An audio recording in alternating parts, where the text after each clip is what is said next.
नमस्कार दोस्तों, कैसे हैं आप लोग। उम्मीद करता हूं अच्छे होंगे। आज हम लोग देखेंगे क्राउन की तरफ से बिहार दरोगा के लिए बेहतरीन सेट, प्रैक्टिस सेट नंबर 11 पूरे विस्तार के साथ। चलिए स्टार्ट करते हैं और देखते हैं आज का पहला प्रश्न।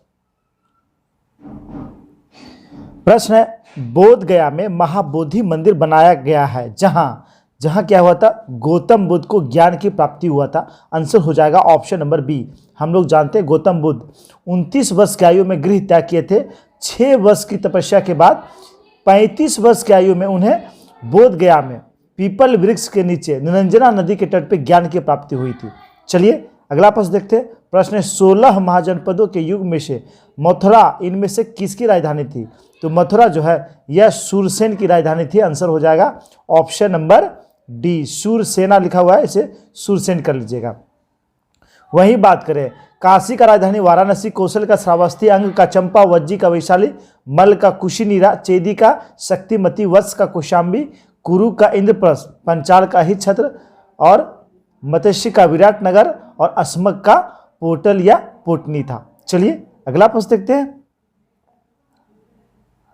प्रश्न है, सती प्रथा का प्रथम अभिलेखिक साक्ष्य प्राप्त हुआ है।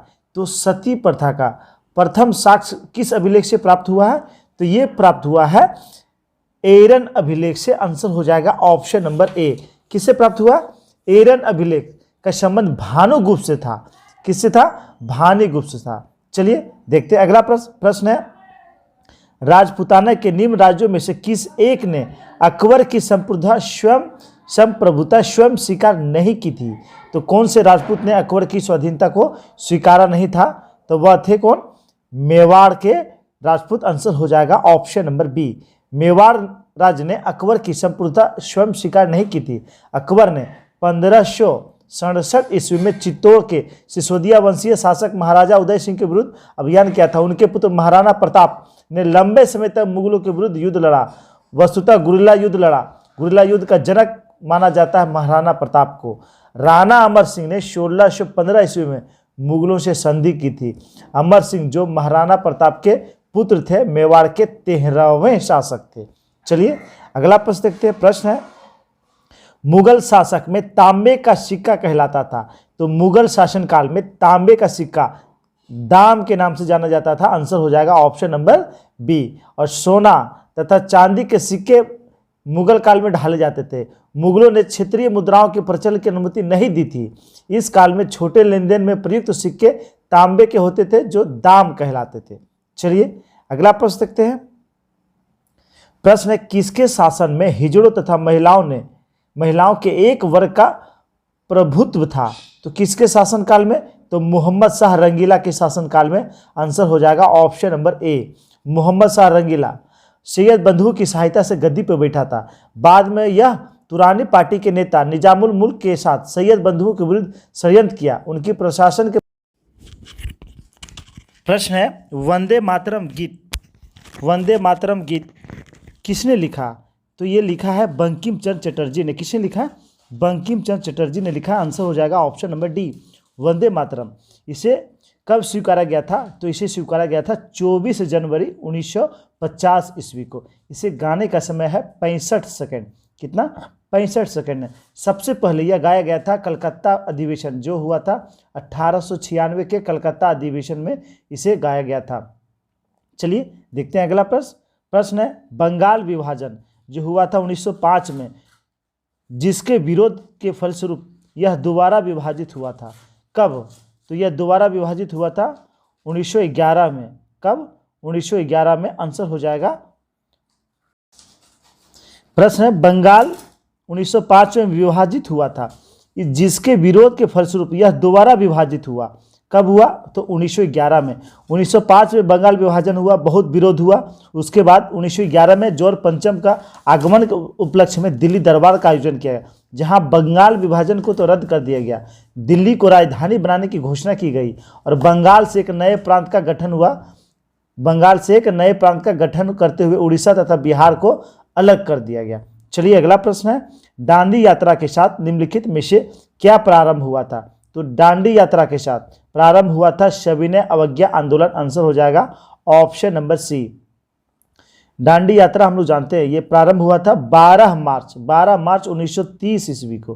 गांधी जी 78 अनुयायियों के साथ दांडी के लिए मार्च किया था। 6 अप्रैल 1930 ईस्वी को गांधी जी दांडी पहुंच गए और वहां नमक कानून तोड़कर सविनय अवज्ञा आंदोलन की शुरुआत की। सी राजगोपालाचारी ने भी ऐसी यात्रा किया था। कहाँ? तो चित्रापल्ली से बद्रायन तक ये यात्रा किया था। चलिए अगला प्रश्न देखते हैं। प्रश्न है, हम बहुत ही भूल करेंगे यदि हम बिहार की जनता और उसके मंत्रिमंडल को लीग के नेताओं के हिंसक व असभ्य आक्रमणों के आगे आरक्षित छोड़ देंगे। वर्ष 1946 में यह बात किसने की थी? तो यह बात किसने कहा था? यह सरदार पटेल ने कहा था। आंसर हो जाएगा ऑप्शन नंबर डी। अगला प्रश्न है, भारत का अपने पड़ोसी देशों के मध्य अंतर्राष्ट्रीय सीमा के विस्तार का आरोही क्रम क्या है? तो इसका आरोही क्रम देखना है, यानी छोटा से बड़ा देखना है। तो शब्द इसमें ऑप्शन के अनुसार नेपाल, उसके बाद पाकिस्तान, उसके बाद चीन और सबसे लंबी दूरी की सीमा साझा करता है बांग्लादेश के साथ। आंसर हो जाएगा ऑप्शन नंबर बी। बांग्लादेश के साथ भारत कुल 4096.7 किलोमीटर सीमा साझा करता है। वहीं नेपाल की बात करें तो 1751, पाकिस्तान की बात करें तो 3323 किलोमीटर और वहीं चीन की बात करें तो 3488 किलोमीटर सीमा साझा करता है। चलिए अगला प्रश्न देखते हैं। प्रश्न है, बिहार के निम्न हिस्सों में से कौन सा हिस्सा भूतात्विक दृष्टि से अपेक्षाकृत पुराना है? तो कौन सा हिस्सा पुराना है? तो यह है खड़गपुर की पहाड़ियां। आंसर हो जाएगा ऑप्शन नंबर सी। खड़गपुर की पहाड़ियां सबसे पुरानी मानी जाती है। अगला प्रश्न है, बिहार के निम्न प्रशासनिक विभागीय जोड़ों में से किस जोड़े गंगा नदी नहीं बहती है? तो गंगा नदी कहाँ नहीं बहती है? तो इसका आंसर हो जाएगा कोसी और मगध, ये दोनों क्षेत्र में जो है गंगा नदी नहीं बहती है। आंसर हो जाएगा ऑप्शन नंबर डी। निम्नांकित में से कौन सा जोड़ा गलत है? तो कोटा चंबल नदी के किनारे ये सही है, भुवनेश्वर महानदी के किनारे ये गलत है। ऑप्शन नंबर बी ये गलत है। महानदी के तट पर उड़ीसा का प्रसिद्ध नगर कटक है, ना कि भुवनेश्वर। वहीं भुवनेश्वर की बात करें तो बितरिका दया नदी एवं कुखई नदी के तट पर भुवनेश्वर स्थित है। अगला प्रश्न है, गंगा के मैदान की पुरानी कछारी मिट्टी को क्या कहते हैं? तो पुरानी कछारी मिट्टी को बांगर कहते हैं, जबकि नई कछारी मिट्टी को क्या कहते हैं? खादर कहते हैं। आंसर हो जाएगा इसका सही आंसर है ऑप्शन नंबर बी। प्रश्न है, मैथन, बेल पहाड़ी एवं तिलैया बांध किस नदी पर बनाए गए हैं? तो ये सारे बांध जो हैं ये किस नदी पर बनाए गए हैं? तो ये सारे बांध बनाए गए हैं बराकर नदी पे। आंसर हो जाएगा option number B. Maithon, Bel Pahari, Tilaiya बांध का निर्माण दामोदर नदी की सहायक नदी बराकर नदी पर दामोदर नदी घाटी के प्रथम चरण में किया गया था, जिसमें मैथन बांध झारखंड के धनबाद जिले में, तिलैया डैम झारखंड के कोडरमा जिले में तथा बाल पहाड़ी बांध झारखंड के हजारीबाग जिले में प्रस्तावित है। चलिए अगला प्रश्न है, पीत क्रांति संबंधित है। तो पीत क्रांति इसका संबंध किससे है? तो तिलहन उत्पादन से। आंसर हो जाएगा ऑप्शन नंबर बी। खाद्य तेलों तथा तिलहन फसलों के उत्पादन हेतु अनुसंधान तथा विकास की रणनीति को पीत क्रांति या पीली क्रांति, इसे पीत या पीली क्रांति के नाम से जानते हैं। वहीं श्वेत क्रांति तो दूध उत्पादन, नीली क्रांति मत्स्य उत्पादन, हरित क्रांति अनाज उत्पादन, गोल क्रांति आलू उत्पादन, धूसर क्रांति उर्वरक उपयोग में वृद्धि हेतु, सुनहरी क्रांति बागवानी उत्पादन और रजत क्रांति अंडा उत्पादन से संबंधित है। अगला प्रश्न है, संगमरमर क्या है? तो संगमरमर यह कायंत्रित चट्टान है। आंसर हो जाएगा ऑप्शन नंबर सी। संगमरमर कायंत्रित चट्टान है जो अपसादित चट्टान, चूना पत्थर अथवा डोलोमाइट व खड़िया मिट्टी के ताप एवं दाब के प्रभाव से परिवर्तन से निर्मित होता है। तो यह कायंत्रित चट्टान है।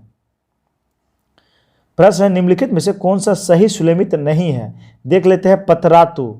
पतरातु तापीय ऊर्जा सही है। झाकरी जल विद्युत ये भी सही है। कलपक्कम नाभिकीय ये भी सही है। कोरबा ये पवन ये गलत है। आंसर हो जाएगा ऑप्शन नंबर डी।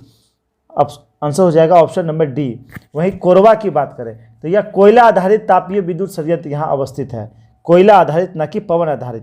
चलिए अगला प्रश्न देखते हैं। प्रश्न है, सूची 1 को सूची 2 से मिलान करना है। देख लेते हैं। रेल कोच फैक्ट्री या कपूरथला में, कहाँ, कपूरथला में। व्हील एंड एक्सल संयंत्र, व्हील एंड एक्सल संयंत्र, यह बेंगलुरु में है। डीजल लोकोमोटिव वर्क ये वाराणसी में है। और इंटीग्रल कोच फैक्ट्री ये पेरम्बटूर में है। इसका सही आंसर हो जाएगा 3-1-4-2, 3-1-4-2। इसका आंसर हो जाएगा ऑप्शन नंबर डी। चलिए अगला प्रश्न देखते हैं। प्रश्न है, विश्व की सबसे ऊंची चोटियां किस प्रकार के पर्वतों में पाई जाती है? तो विश्व की जितनी भी ऊंची चोटियां हैं वह किस प्रकार के पर्वतों में पाए जाते हैं? तो नवीन मोरदार पर्वत, आंसर हो जाएगा ऑप्शन नंबर बी, नवीन मोरदार पर्वत। वहीं इसके अंतर्गत माउंट एवरेस्ट, कंचनजंगा, मकालू, धौलागिरा, नंगा पर्वत, नंदा देवी, ये सारे। प्रश्न है, निम्नलिखित में से कौन सा शहर किसी देश की राजधानी नहीं है? तो कैनबरा, ये ऑस्ट्रेलिया की राजधानी। सिडनी, यह ऑस्ट्रेलिया का प्रांत है, ये राजधानी नहीं। आंसर हो जाएगा option number B, option number B. वहीं वेलिंगटन, यह न्यूजीलैंड की राजधानी। और रियाद, यह सऊदी अरब की राजधानी। अगला प्रश्न है, गल्फ स्ट्रीम है। तो गल्फ स्ट्रीम यह एक महासागरीय धारा है, महासागरीय गर्म जल धारा है। आंसर हो जाएगा ऑप्शन नंबर बी। यह उत्तरी अटलांटिक महासागर में, कहाँ है? उत्तरी अटलांटिक महासागर में। चलिए अगला प्रश्न देखते हैं। प्रश्न है, पाक खाड़ी किनके बीच स्थित है? तो यह मन्नार की खाड़ी को बंगाल की खाड़ी से जोड़ता है। आंसर हो जाएगा ऑप्शन नंबर बी। क्या हो जाएगा? Option number B. इस खाड़ी के उत्तर में तमिलनाडु तथा दक्षिण में श्रीलंका का जाफना प्रांत है। इस जल संधि का नामकरण 1755 ईस्वी से 63 के बीच मद्रास के गवर्नर थे रॉबर्ट पाक के नाम पे किया गया है। इस जल संधि की चौड़ाई 64 से 137 किलोमीटर के मध्य है। अगला प्रश्न है, सूची 1 को सूची 2 से मिलान करना है कि कौन सा संवैधानिक प्रस्ताव जो है किस देश से लिया गया है भारत में? तो विधि का शासन यह इंग्लैंड से लिया गया। विधि द्वारा स्थापित प्रक्रिया यह जापान से लिया गया। राष्ट्रपति के विचारार्थ राज्यपाल द्वारा विधेयक सुरक्षित रखना यह कनाडा से लिया गया है। वहीं विस्तृत उभयनिष्ठ सूची यह ऑस्ट्रेलिया से लिया गया है। तो इसका सही आंसर हो जाएगा option number D, option number D इसका राइट आंसर हो जाएगा। अगला प्रश्न है, निम्नलिखित युगों में से कौन एक सुलेमित नहीं है? देख लेते हैं कौन सा सुलेमित नहीं है। भाग 2 नागरिकता सही है। भाग 3 मूल अधिकार ये भी सही। और भाग 3 राज्य के नीति निर्देशक तत्व ये गलत है। ऑप्शन नंबर सी जो है इसका गलत है। नीति निर्देशक तत्व यह जो है भाग 4 में है। और वहीं भाग 5 में मूल कर्तव्य ये भी गलत है। यानी सी और डी इसका दोनों गलत है। चलिए अगला प्रश्न देखते हैं। प्रश्न है, भारत के किस प्रधानमंत्री की मृत्यु देश के बाहर हुई? तो देश के बाहर मृत्यु हुआ था लाल बहादुर शास्त्री का। आंसर हो जाएगा ऑप्शन नंबर सी, लाल बहादुर शास्त्री। इनका जो मृत्यु हुआ था वह ताशकंद में, उज्बेकिस्तान की राजधानी ताशकंद में कब हुआ था? 11 जनवरी 1966 ईस्वी को। चलिए देखते हैं अगला प्रश्न। प्रश्न है, शून्यकाल संसदीय व्यवस्था को किस देश की देन है? तो शून्यकाल यह किस देश की देन है? तो ये अपना देश भारत की देन है। आंसर हो जाएगा ऑप्शन नंबर ए, किसका देन है? भारत की देन है। शून्यकाल का जो समय होता है वह दोपहर बाद का प्रथम घंटा यानी 12 बजे से 1 बजे तक का होता है। इस काल में बिना पूर्व सूचना के सार्वजनिक महत्व के किसी भी प्रश्न को उठाया जा सकता है।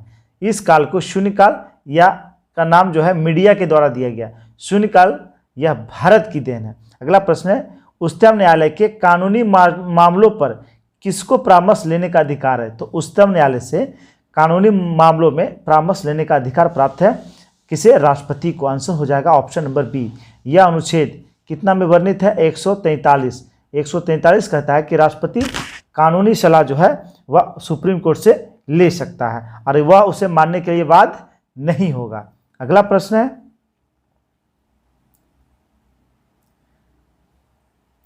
निम्नलिखित में से कौन सा राज्य अनुच्छेद 170 के उस प्रावधान का अपवाद है जिसमें यह कहा गया कि एक राज्य के विधानसभा के गठन में 60 से कम सदस्य नहीं होंगे? तो ये 170 में क्या गया, किसी भी राज्य के विधानसभा में 60 से कम सदस्य नहीं होंगे, लेकिन अपवाद में राज्य हैं। तो वो राज्य कौन है? तो अपवाद में वो राज्य कौन है? सिक्किम। आंसर हो जाएगा ऑप्शन नंबर बी। सिक्किम में विधानसभा की 32 सीटें हैं। कितनी सीटें हैं? 32 सीटें हैं। तो अपवाद में यही हो गया। जम्मू कश्मीर में अगर परिसीमन की बात करें तो लगभग 114 सीटें हैं। हरियाणा की बात करें तो यहाँ 90 सीटें विधानसभा की। उत्तरांचल यानी उत्तराखंड की बात करें तो यहाँ 70 सीटें हैं। अगला प्रश्न देखते हैं, राष्ट्रपति राष्ट्रीय आपातकाल की घोषणा कर सकता है, कब कर सकता है? तो ऊपर वर्णित सभी कारणों के आधार पे, तो देख लेते हैं, हथियार बंद विद्रोह के आधार पर, बाएं आक्रमण के आधार पर और युद्ध के आधार पर, ये तीनों आधार पे कर सकता है। इसका सही आंसर हो जाएगा ऑप्शन नंबर डी।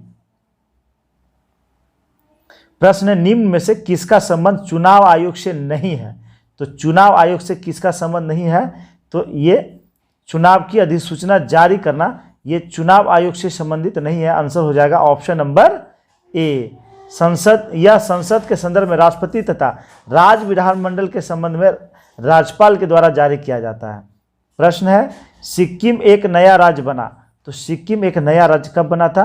तो सिक्किम एक नया राज्य 36वें संविधान संशोधन के तहत बनाया गया था। आंसर हो जाएगा ऑप्शन नंबर डी, 36वें संविधान संशोधन के तहत। हालांकि 35वां संविधान संशोधन के द्वारा सिक्किम को भारतीय संघ में सहयुक्त राज्य का दर्जा दिया गया था 35वें संविधान संशोधन में, जबकि 36वां संविधान संशोधन करके सिक्किम को एक भारत का राज्य बनाया गया था। यह 22वां राज्य बना था, उस समय यह 22वां राज्य बना था। अगला प्रश्न है, निम्न में से किसका संबंध संयुक्त राष्ट्र संघ से नहीं है? तो संयुक्त राष्ट्र संघ का कौन अंग नहीं है? तो देख लेते हैं, एमनेस्टी सामान्य सभा बिल्कुल है, एमनेस्टी इंटरनेशनल यही नहीं है। आंसर हो जाएगा ऑप्शन नंबर बी। प्रश्न है, अंतर्राष्ट्रीय विकलांग दिवस मनाया जाता है, तो अंतर्राष्ट्रीय विकलांग दिवस यह 3 दिसंबर को मनाया जाता है। आंसर हो जाएगा ऑप्शन नंबर डी। कब? 3 दिसंबर को। निम्नलिखित कथनों में से कौन एक सत्य नहीं है? देख लेते हैं कौन सा कथन सत्य नहीं है। मध्य प्रदेश में सर्वाधिक वन क्षेत्र है, बिल्कुल सही है। अरुणाचल प्रदेश में सर्वाधिक घना वन क्षेत्र है, ये भी सही है। नागालैंड भारत का सर्वाधिक वच्छादित राज्य है, ये गलत है। आंसर हो जाएगा option number C. Option number C जो है इसका राइट आंसर हो जाएगा। चलिए देखते हैं अगला प्रश्न। प्रश्न है, निम्नलिखित में से कौन सा युग्म गलत है? अमजद अली खां के संबंध तबला वादक से है, यही गलत है। Option number A, Amjad Ali Khan यह जो है सरोद वादक है। कौन से? सरोद वादक है, ना कि तबला वादक। बाकी उस्ताद बिस्मिल्लाह खां शहनाई वादक, ये भी सही है। हेमा मालिनी भरतनाट्यम, ये भी सही है। और शंभू महाराज कथक, ये भी सही है। अगला प्रश्न है, वेबनाड झील किस राज्य में? तो वेबनाड झील यह केरल में है। कहाँ है? केरल में। अब भारत का सबसे लंबा झील है वेबनाड झील। भारत यह नौकायान के लिए उपयुक्त झील है। कौन? वेबनाड झील। चलिए देखते हैं अगला प्रश्न। प्रश्न है, मसाला ब्रांड के बारे में क्या गलत है? तो यह ब्रांड विदेशी निवेशकों से एक धन एकत्रित करने के लिए देश के बाहर किसी भारतीय संस्था द्वारा जारी किए जाने वाला बॉन्ड होता है। तो ये जो है सही है। इस बॉन्ड को विदेशी मुद्रा में जारी किया जाता है, ये गलत है। ऑप्शन नंबर बी इसका जो है गलत है। चलिए अगला प्रश्न देखते हैं। प्रश्न है, भारत में दीर्घकालीन राजकोषीय नीति की घोषणा वित्त मंत्री द्वारा की गई। किसके द्वारा किया गया? वित्त मंत्री के द्वारा किया गया। देख लेते हैं कौन से वित्त मंत्री के द्वारा यह किया गया। तो ये कौन से वित्त मंत्री के द्वारा किया गया था? तो ये किया गया था बीपी सिंह के द्वारा। आंसर हो जाएगा ऑप्शन नंबर ए। 1985-86 के बजट भाषण में तत्कालीन उस समय के वित्त मंत्री थे बीपी सिंह के द्वारा दीर्घकालीन राजकोषीय नीति की घोषणा की गई थी। अगला प्रश्न है, 3 वर्ष पूर्व पिता की आयु उसके पुत्र की आयु की 7 गुनी थी। 3 वर्ष पहले की बात कह रहा है। तब मान लेते हैं वर्तमान में x, कह रहा है इसमें पिता की आयु पुत्र की आयु की 5 गुनी है। तो पिता एवं पुत्र की वर्तमान आयु, तो वर्तमान मान लेते हैं x पुत्र का, तो पिता का 5x हो जाएगा। वहीं 3 वर्ष पहले की बात है, 3 वर्ष पहले, तो x में 3 घटा लीजिए और 5x में भी 3 घटा लीजिए। यह कह रहा है 7 गुने था। इसको बराबर कर लीजिए, x का मान निकाल लीजिएगा, x का मान 9 आ जाएगा। निकालना किसका आयु है? तो हमें पिता एवं पुत्र दोनों का निकालना। तो एक का 9 है, 9 × 5 = 45, दूसरा का 45 होगा। आंसर हो जाएगा ऑप्शन नंबर डी। चलिए अगला प्रश्न देखते हैं। प्रश्न है, रीना अपने स्कूल के एक पार्क में वृत्ताकार दौड़ रही है। वह 21 मीटर त्रिज्या वाले इस पथ पर 6 चक्कर लगाती है, तो रीना ने कितने मीटर की दूरी तय की, तो इसकी परिधि निकाल लेंगे, वृत्त का परिधि। तो वृत्त का परिधि होता है 2πr, क्या होता है 2πr इसका परिधि होता है। रेडियस दिया हुआ कितना 21, तो 2 गुना 22/7 पाई का मान, और रेडियस r कितना दिया हुआ 21 मीटर, और 6 चक्कर लगाता है, गुने 6 कर लीजिए, इसे सॉल्व कर लीजिएगा, आंसर आ जाएगा 792 मीटर, ऑप्शन नंबर ए। अगला प्रश्न है, एक संतरे का मूल्य 5 रुपये तथा 1 किलोग्राम सेब का मूल्य 80 रुपये है। 1.5 दर्जन संतरे तथा एक और 3/4 किलोग्राम सेब का मूल्य क्या होगा। तो ये तो आसानी से निकल जाएगा, इसमें कुछ करना नहीं है। तो 1 और 3/4 यानी 1/2 3/4 कह रहा है, इसका सेब का मूल्य निकालना है। तो पहले उसका कुल निकाल लेंगे, अगर 5.5 रुपये है तो 18, एक संतरे का इतना दाम है तो 1.5 दर्जन की बात है, तो 18 का मूल्य निकाल लेंगे, 18 गुना 5.5 कर लेंगे, 99 हो जाएगा। वहीं इसका भी वैल्यू निकाल लेंगे, 80 से गुना करके 140 हो जाएगा। दोनों को जोड़ लीजिएगा, दोनों को जोड़ने के बाद इसका आंसर हो जाएगा ऑप्शन नंबर सी 239 रुपये। अगला प्रश्न है, एक राशि ए बी सी में क्रमशः 3:5:12 के अनुपात में विभाजित की जाती है। यदि ए और बी दोनों का कुल भाग सी से कितना ज़्यादा है 800 रुपये ज़्यादा है, तो कह रहा है कि ए का भाग कितना होगा। तो हम लोग देख लेते हैं, ए बी का कुल भाग, ए बी का दोनों, तो ए बी का कुल हो रहा है 8, अनुपात को जोड़ेंगे, ए बी का कुल कितना हो रहा है 8 यूनिट, कितना हो रहा है 8 यूनिट, जबकि सी का कितना है 12 यूनिट।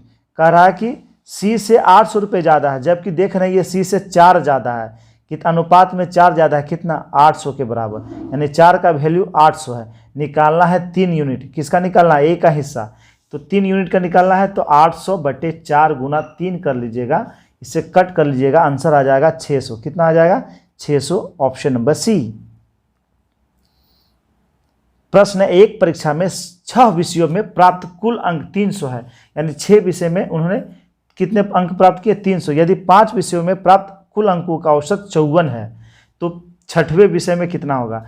तो 5 विषय का औसत 54 है, तो 5 विषय का कुल अंक कितना हो जाएगा, तो 5 गुने 54 कर लीजिए, हो जाएगा 270। कितना हो जाएगा 270। तो छठा निकल जाएगा 300 में 270 घटा लीजिए, कितना 30, आंसर हो जाएगा ऑप्शन नंबर ए। अगला प्रश्न है, कोशिका विभाजन में सहायक है, तो कोशिका विभाजन में सहायक होता है सेंट्रोसोम, आंसर हो जाएगा ऑप्शन नंबर ए। सेंट्रोसोम जो है कोशिका विभाजन में सहायक होता है। आकाश में सबसे चमकदार तारा कौन सा है, तो आकाश में सबसे चमकता तारा है साइरस। कौन सा है, साइरस है, आंसर हो जाएगा ऑप्शन नंबर डी। साइरस, जिसे हिंदी में व्याध तारा भी कहते हैं, रात्रि आकाश में दिखने वाला सबसे चमकीला तारा है, सबसे चमकीला तारा है। चलिए अगला प्रश्न देखते हैं, सबसे ज़्यादा दिन तक जीवित रहने वाला पक्षी है, तो सबसे अधिक दिन तक जीवित रहने वाला पक्षी होता है ऑस्ट्रिच। कौन सा, ऑस्ट्रिच, आंसर हो जाएगा ऑप्शन नंबर सी। ऑस्ट्रिच, जिसे शुतुरमुर्ग कहते हैं, 1 वर्ष की उम्र तक शुतुरमुर्ग औसतन 45 किलोग्राम का होता है। वहीं इसका जीवन काल की बात करें तो इसकी आयु 40 से 45 वर्ष तक होती है, 40 से 45 वर्ष। अगला प्रश्न है, किसने बताया था पृथ्वी अपने अक्ष पर घूमती हुई सूर्य की परिक्रमा करती है, तो यह किसने कहा था, यह कॉपरनिकस ने कहा था, आंसर हो जाएगा ऑप्शन नंबर जो है ए। वहीं ये कहाँ के थे, तो ये पोलैंड के एक खगोल शास्त्री थे और कैथोलिक पादरी भी थे। कौन, कॉपरनिकस। अगला प्रश्न है, वायुमंडल में बादलों के तैरने का कारण है, तो वायुमंडल में बादलों का तैरने का कारण होता है घनत्व। बादलों का घनत्व जो है कम होता है, इसलिए वह जो है वायुमंडल में तैरते हैं, आंसर हो जाएगा ऑप्शन नंबर डी। प्रश्न, एक अश्व शक्ति यानी हॉर्स पावर किसका एकक है, तो यह किसका एकक है, तो यह जो है शक्ति का एकक है, आंसर हो जाएगा ऑप्शन नंबर सी। एक हॉर्स पावर कितना वाट होता है, तो एक हॉर्स पावर बराबर 746 वाट होता है। कितना, 746 वाट। अगला प्रश्न है, बॉक्साइट किसका महत्वपूर्ण अयस्क है, तो बॉक्साइट यह जो है एल्युमिनियम का महत्वपूर्ण अयस्क है, आंसर हो जाएगा ऑप्शन नंबर डी। किसका, एल्युमिनियम का। वहीं भारत में एल्युमिनियम उड़ीसा, झारखंड, बिहार महाराष्ट्र, राजस्थान एवं आंध्र प्रदेश में पाया जाता है। ओडिशा का कालाहंडी तथा कोरापुट जिला बॉक्साइट का सबसे बड़ा क्षेत्र है। अगला प्रश्न देखते हैं।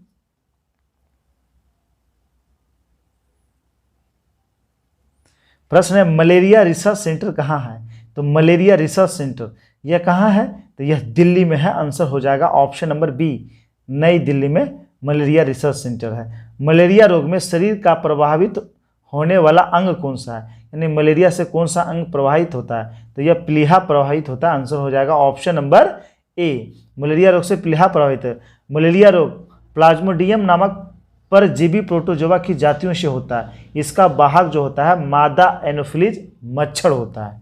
अगला प्रश्न है डीएनए का संश्लेषण किस प्रावस्था में होता है? तो डीएनए का जो संश्लेषण होता है वह इंटरफेज प्रावस्था में होता है। आंसर हो जाएगा ऑप्शन नंबर ए, ऑप्शन नंबर ए। प्रश्न है नाभिकीय रिएक्टरों में ऊर्जा उत्पन्न होती है। तो नाभिकीय रिएक्टर में ऊर्जा जो उत्पन्न होता है वह नियंत्रित विखंडन द्वारा जो है ऊर्जा का जो है उत्पादन किया जाता है। आंसर हो जाएगा ऑप्शन नंबर सी। वहीं बात करें मंदक के रूप में भारी जल का प्रयोग और ग्रेफाइट का प्रयोग किया जाता है, जबकि शीतलक के रूप में सोडियम तथा पोटेशियम के द्रवित मिश्र धातु का प्रयोग किया जाता है। वहीं नियंत्रक के रूप में बोरोन का छड़ और कैडमियम का छड़ का प्रयोग किया जाता है। प्रश्न है मनुष्य के मस्तिष्क का सबसे बड़ा भाग होता है कौन सा? तो मनुष्य का मस्तिष्क का सबसे बड़ा भाग होता है प्रमस्तिष्क, यानी आगे वाला भाग, अगर मस्तिष्क या प्रमस्तिष्क कहते हैं। चलिए अगला प्रश्न देखते हैं। प्रश्न है प्रथम परमाणु बम कब बनाया गया था? तो प्रथम परमाणु बम यह कब बनाया गया था? तो यह 1945 में बनाया गया था। आंसर हो जाएगा ऑप्शन नंबर ए। विश्व के पहले नाभिकीय हथियार का आविष्कारक अमेरिका के मूल वैज्ञानिक जूलियस रॉबर्ट ओपेनहाइमर थे। ओपेनहाइमर जो सोमवार 16 जुलाई 1945 को प्रातः 5:30 में विश्व के प्रथम परमाणु बम का परीक्षण किया गया था। इस परीक्षण के लिए अमेरिका के लॉस अलामोस से 200 मील दूर अलेमोगो के उत्तर के रेगिस्तान में यह जो है परीक्षण किया गया था। अगला प्रश्न है श्रीहरिकोटा प्रक्षेपण केंद्र कहाँ स्थित है? तो यह कहाँ स्थित है? यह आंध्र प्रदेश में स्थित है। आंसर हो जाएगा ऑप्शन नंबर बी। वहीं श्रीहरिकोटा प्रक्षेपण केंद्र की स्थापना 1971 ईस्वी में किया गया था। कब? 1971 ईस्वी में किया गया था। अगला प्रश्न है सेब का कौन सा भाग खाने योग्य है? तो सेब का कौन सा भाग हम लोग खाते हैं? तो मांसन पुष्पासन। आंसर हो जाएगा ऑप्शन नंबर सी। जबकि सेब कैसा फल है? सेब एक असत्य फल है। कैसा फल है? असत्य फल है।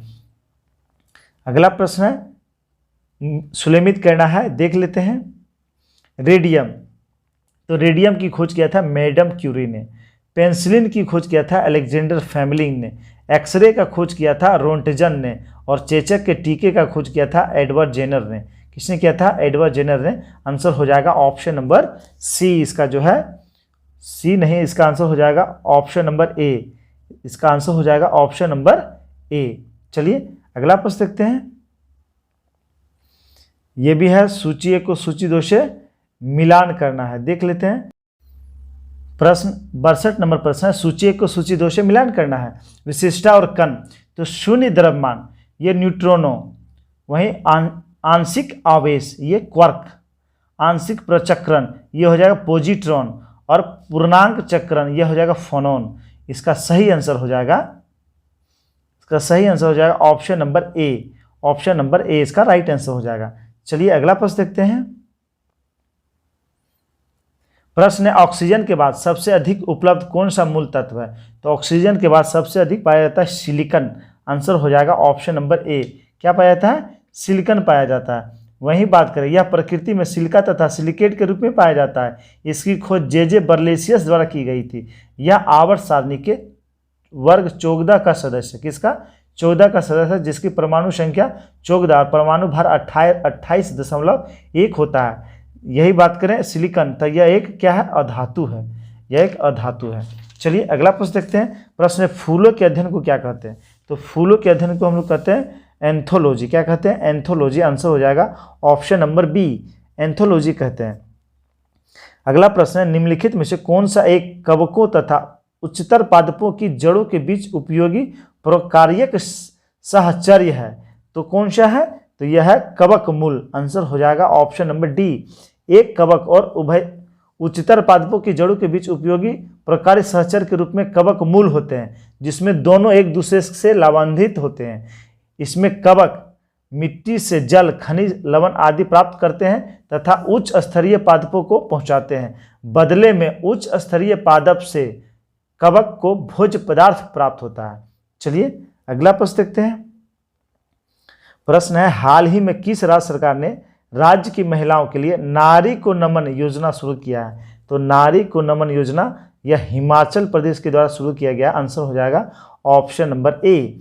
अगला प्रश्न है, भारत में इंटरनेट क्रांति का जनक किसे माना जाता है जिसका हाल ही में निधन हो गया? तो भारत में इंटरनेट क्रांति का जनक थे विजयेंद्र कुमार सिंघल। आंसर हो जाएगा ऑप्शन नंबर ए। यही BSNL के पूर्व चेयरमैन थे ये सिंघल जी। इनका हाल ही में 82 वर्ष की उम्र में निधन हो गया था। अगला प्रश्न है, भारत ने अपना पहला मंकी पॉक्स का पहला मामला यानी मामला किस राज्य या केंद्र शासित प्रदेश में दर्ज किया गया? तो भारत में मंकी पॉक्स का पहला मामला या किस राज्य में देखा गया? तो केरल में। आंसर हो जाएगा ऑप्शन नंबर बी। केरल राज्य में इसका पहला मामला देखा गया। एक 35 वर्षीय व्यक्ति का नमूना लिया गया जो पुणे में नेशनल वायरोलॉजी इंस्टीट्यूट भेजा गया, जहां इस बीमारी की पुष्टि हुई थी। बुरहानपुर, जिसे देश का पहला हर घर जल प्रमाणित जिला घोषित किया गया है, किस राज्य में है? तो बुरहानपुर यह मध्य प्रदेश में है। आंसर हो जाएगा ऑप्शन नंबर सी। प्रश्न, किस भारतीय खिलाड़ी ने सिंगापुर ओपन 2022 चैंपियनशिप का खिताब जीता? तो सिंगापुर ओपन 2022 का खिताब ये जीता है PV सिंधु ने। आंसर हो जाएगा ऑप्शन नंबर ए। इन्होंने जो है किसे हराया? तो चीन की वांग जी यी को हराया। 2 बार की ओलंपिक विजेता है ये PV सिंधु। इन्होंने बस 2022 का अपना पहला सुपर 500 खिताब जीता। प्रश्न, किस भारतीय राजनेता को फ्रांस के सर्वोच्च नागरिक पुरस्कार सेलेविलियर ले डा लीजियन डी होनूर ये पुरस्कार से सम्मानित किया जाएगा? तो ये सम्मान दिया गया है किसे? शशि थरूर को। आंसर हो जाएगा ऑप्शन नंबर डी। क्या? Option number D, Shashi Tharoor को। अगला प्रश्न है, भारत में कौन सा राज्य बाजरे का सबसे बड़ा उत्पादक राज्य है? तो बाजरा का उत्पादन में राजस्थान प्रथम स्थान पे है। आंसर हो जाएगा ऑप्शन नंबर सी।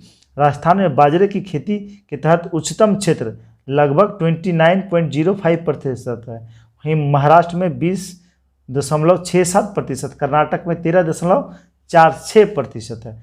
अगला प्रश्न है, भारत में इंजीनियर्स दिवस जो मनाया जाता है वह किसकी जयंती के उपलक्ष्य में मनाया जाता है? तो ये M विश्वेश्वरैया के जयंती पे मनाया जाता है। आंसर हो जाएगा ऑप्शन नंबर बी। अगला प्रश्न है, अंतर्राष्ट्रीय लोकतंत्र दिवस कब मनाया जाता है? तो अंतर्राष्ट्रीय लोकतंत्र दिवस ये कब मनाया जाता है? देख लेते हैं। ये मनाया जाता है 15 सितंबर को।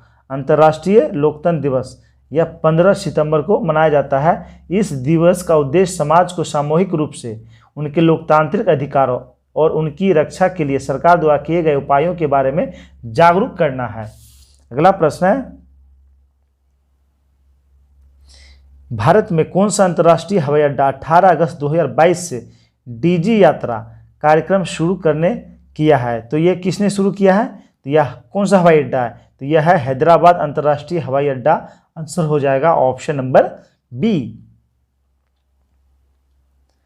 प्रश्न है, वरिष्ठ नागरिकों के लिए भारत का पहला मैत्री स्टार्टअप किसने लॉन्च किया है? तो वरिष्ठ नागरिकों के लिए भारत का पहला मैत्री स्टार्टअप यह लॉन्च किया है रतन टाटा जी ने। आंसर हो जाएगा ऑप्शन नंबर बी। किसने? रतन टाटा जी ने। अगला प्रश्न है, फहमीदा अजीज जिन्हें 2022 के पुलित्जर पुरस्कार के लिए चुना गया है किस देश से है? तो इनका संबंध किस देश से है? तो ये है बांग्लादेश का। आंसर हो जाएगा ऑप्शन नंबर सी, बांग्लादेश के। अमेरिका की इनसाइडर ऑनलाइन पत्रिका के लिए काम करने वाली बांग्लादेश में जन्मी फहमीदा अजीज को 2022 के पुलित्जर पुरस्कार के लिए चुना गया है। वह इनसाइडर के उन 4 पत्रकारों में से है जिन्हें उडगरों के चीन उत्पीड़न पर उनके काम के लिए चुना गया है। चलिए अगला प्रश्न देखते हैं। हाल ही में खबरों में रही अंतिम पंघाल कौन सा खेल खेलती है? तो अंतिम पंघाल का संबंध किस खेल से है? तो इनका संबंध कुश्ती से है। आंसर हो जाएगा ऑप्शन नंबर बी। अंतिम पंघाल अंडर 20 कुश्ती चैंपियनशिप में स्वर्ण पदक जीतने वाली पहली भारतीय महिला पहलवान बनी है। प्रश्न है, भारत के दूसरे चीफ डिफेंस स्टाफ के रूप में किसे नियुक्त किया गया है? तो किसे नियुक्त किया गया है? अनिल चौहान को। आंसर हो जाएगा option number B, Anil Chauhan.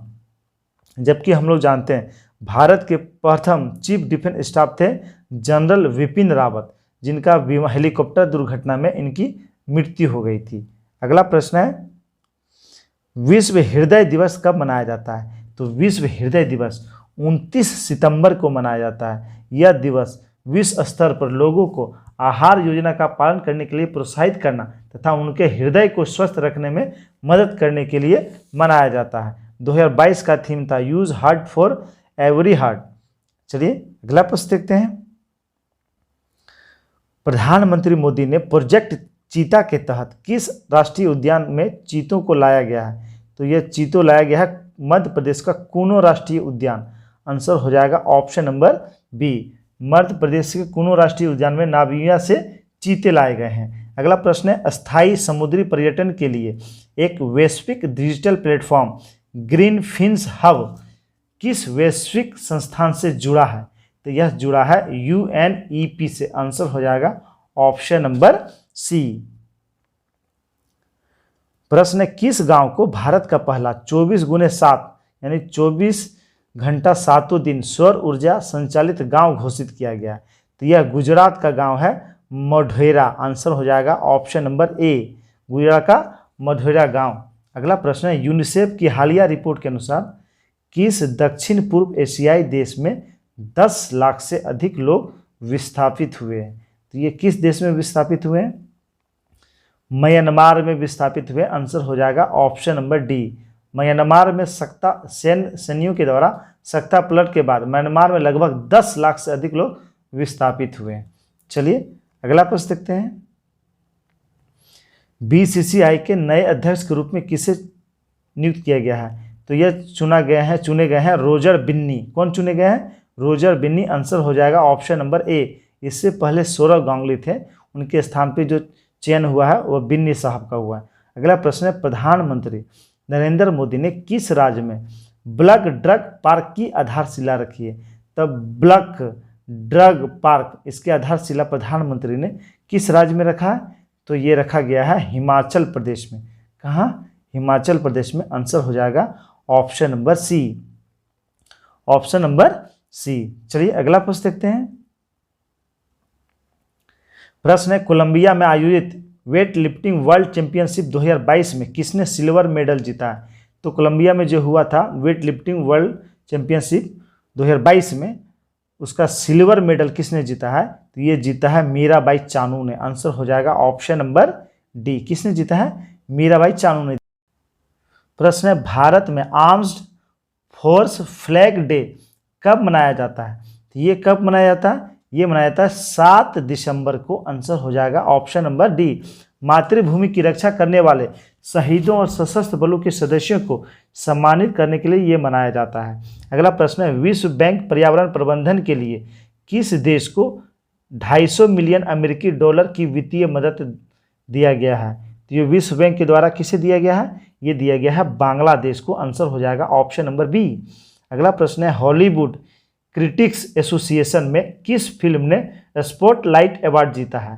तो ये जीता है RRR ने। आंसर हो जाएगा ऑप्शन नंबर ए। प्रश्न है, भारत का पहला रियल टाइम गोल्ड ATM किस शहर में स्थापित किया गया है? तो रियल टाइम गोल्ड ATM यह स्थापित किया गया है हैदराबाद में। आंसर हो जाएगा ऑप्शन नंबर सी, हैदराबाद में। Open club technologies private limited के टेक्नोलॉजी सहयोग के साथ अपना पहला गोल्ड ATM लॉन्च किया है। यह ATM भारत और दुनिया का पहला रियल टाइम गोल्ड ATM है।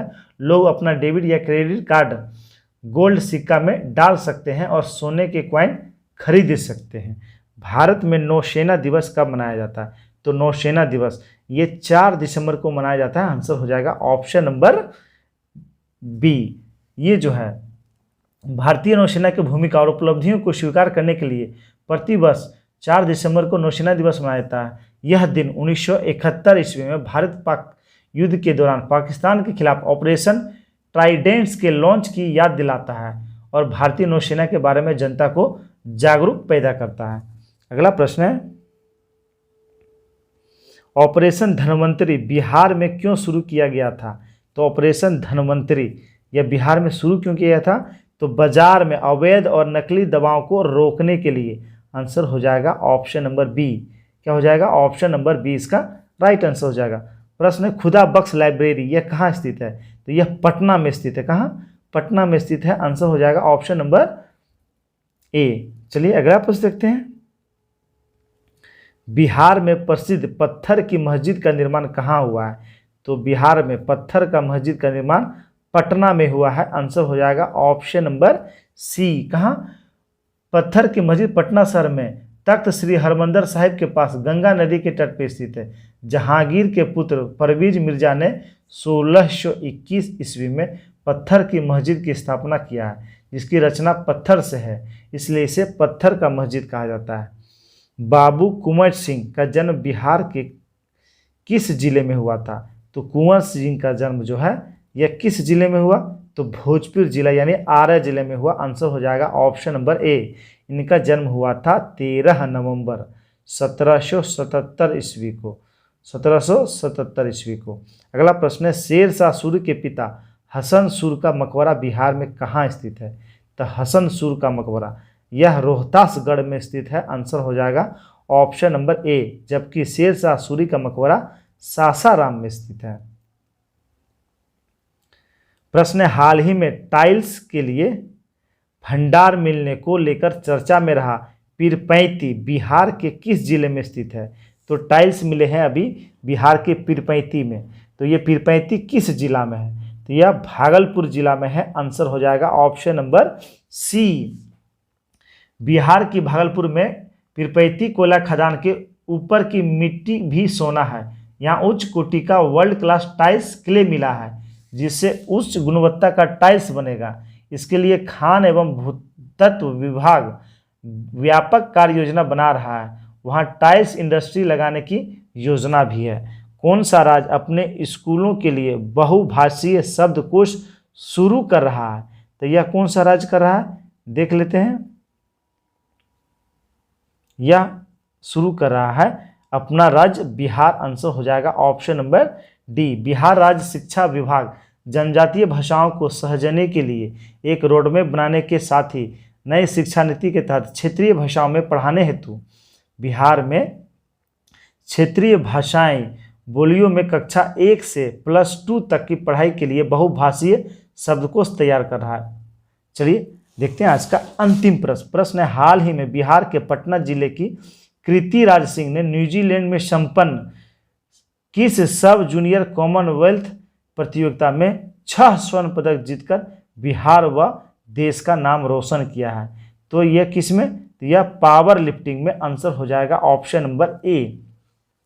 हाल ही में बिहार के पटना जिले की रहने वाली है कृति राज सिंह ने न्यूजीलैंड में सब जूनियर कॉमनवेल्थ पावर लिफ्टिंग प्रतियोगिता में 6 स्वर्ण पदक जीतकर बिहार व देश का नाम रोशन किया है। कीर्ति ने अंडर 18 के वर्ग के 57 किलोग्राम वर्ग के 3 इवेंट में जीत का परचम लहराया। कीर्ति ने रो बैंड